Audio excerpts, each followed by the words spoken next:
প্রতি রবিবার গির্জায় যাওয়ার প্রয়োজনীয়তা কী? আজ এই ভিডিওতে আমি আপনাদের গির্জায় যাওয়ার 5টি কারণ বলবো। 1. গির্জা এমন একটি জায়গা যেখানে লোকেরা সত্য খুঁজে পায়, ঠিক যেমন একটি বাতিঘর যা জাহাজগুলিকে তীরে নিয়ে যায়। এটি আমাদের জীবনযাপনের জন্য প্রয়োজনীয় দিক নির্দেশনা দেয়, যাতে আমরা আমাদের আধ্যাত্মিক গন্তব্যে পৌঁছতে পারি। আমরা প্রতি রবিবার গির্জায় অন্যান্য বিশ্বাসীদের মধ্যে খ্রিস্টের প্রেম ও ভালোবাসা ছড়িয়ে দেওয়ার জন্য একত্রিত হই। 2. আমাদের জীবনে যে অস্থায়ী পরীক্ষাগুলি আসে তা কাটিয়ে আনন্দ উপভোগ করি। প্রভুতে ধার্মিক জীবনযাপন করে শান্তিতে থাকা যায়। খ্রিস্টে বিশ্বাস করা ও ঈশ্বরের বাক্য মেনে চলতে শেখায়। 3.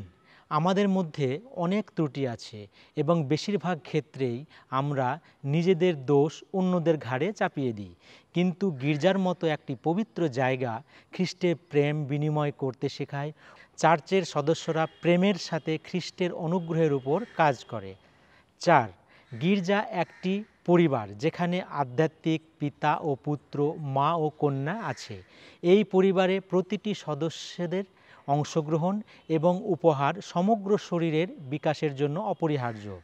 যখন আমি প্রথম এখানে কাজ শুরু করি তখন আমি বাড়ি থেকে দূরে একা বোধ করতাম, কিন্তু গির্জায় এসে খ্রিস্টীয় পরিবারের সদস্য হয়ে উঠেছি। 5. আমাদের জীবনে আসার কথা মনে করিয়ে দেওয়ার জন্য আমাদের জীবন্ত আশা হলো, যেমন খ্রিস্ট মারা গিয়েছিলেন এবং তৃতীয় দিনে মৃত্যু থেকে পুনরুত্থিত হয়েছিলেন। আমরা খ্রিস্টের সন্তানরাও মৃতদের মধ্যে থেকে পুনরুত্থিত হব এবং স্বর্গে পিতার সঙ্গে একাবদ্ধ হব। আমাদের জীবনের সমস্ত সমস্যা, অসুস্থতা এবং সমস্যাগুলি একেবারে চিরতরে চলে যাবে, কিন্তু অনেক সময় আমরা আমাদের এই আশা ভুলে যাই।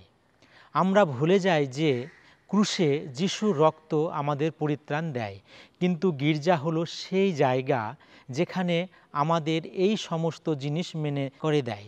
উপদেশগুলো প্রচার করা হয়, যে গানগুলো আমরা গাই সেগুলো খ্রিস্টে আমাদের যে পরিত্রাণ আছে তা ঘোষণা করে।